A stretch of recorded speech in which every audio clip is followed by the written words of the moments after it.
Bruh, look at this dude. Wait till you see the. No, no, no, no.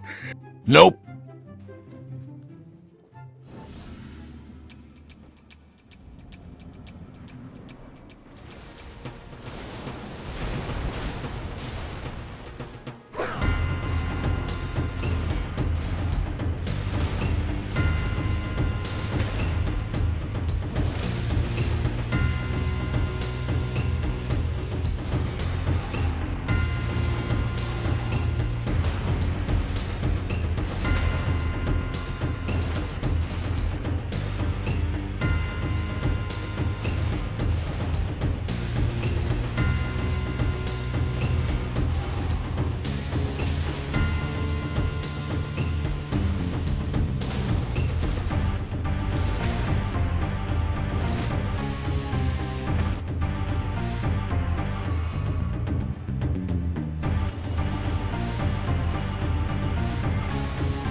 Consort Rahdan, a fully armored humanoid enemy adorned in red and gold, wielding two colossal swords that you may remember from the base game battle when you challenged Rahdan in the festival.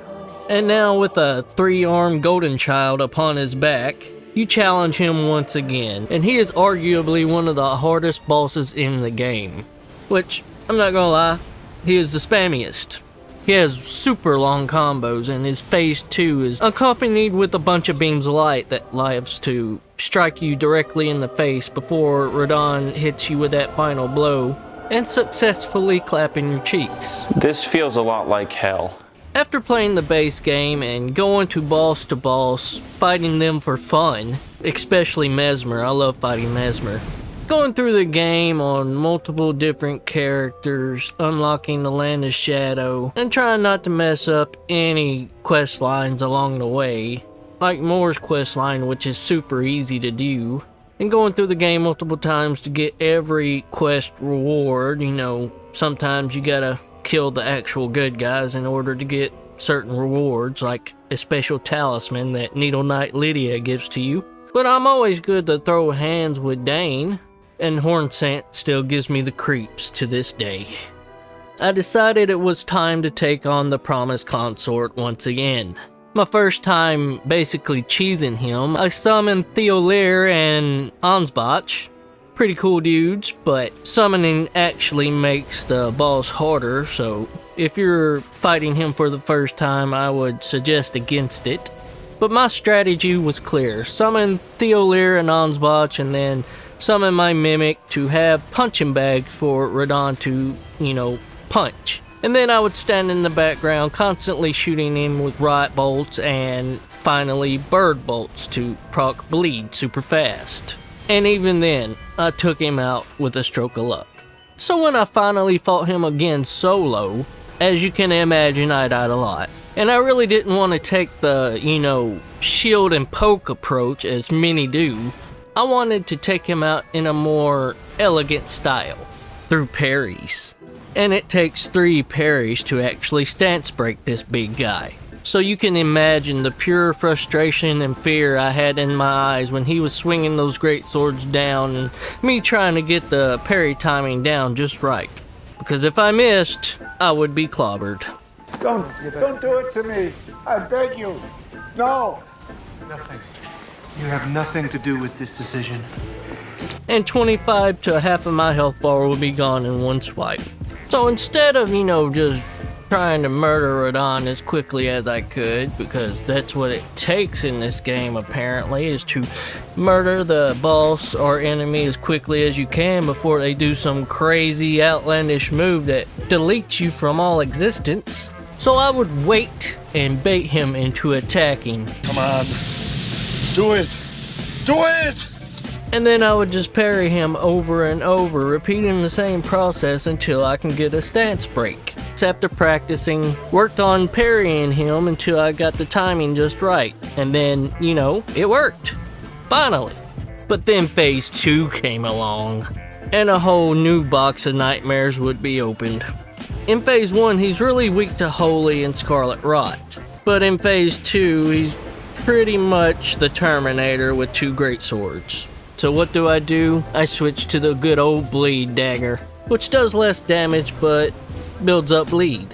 And I thought it only right to, put Rahdan down since he's there against his will and basically just reincarnated from Mog's body, or Moog, however you want to say that guy's name. Even if you are a parry master and get every single parry every time, which I am not, it's the beams of light is the problem, because after every attack from the heavens come down devastating beams of light right onto your head and pretty much stuns lock you until, Rahdan can swing both of his swords into your face, clapping those cheeks once again. So after many tries and many deaths, still unable to avoid all of his attacks, I have succeeded. I have gotten good, as the cool kids like to say. So I had to share this with you guys, because it's not every day you can just parry Rahdan into death, unless you spend countless hours trying to do so, which most of us don't have the time nor patience to actually complete that task. Thank you, FromSoft, for giving us this wonderful DLC and this wonderful boss. If you have any other issues, it's a skill issue, so quit crying and get good. I can't wait to get back to some good old PvP. Did you enjoy this video? Consider subscribing to the main channel at mr.nobody Elden Souls, where it's more focused on invading, or the second channel at Nobody Elden Things, where its focus is on helping and will be the main hub for invading for dummies. Subscribe to both and I promise you will not be disappointed. Thank you for watching, my tarnished, and we will see you next time. Like and subscribe, or I'll death blight you in your sleep. This message has been approved by the mayor of Froggytown.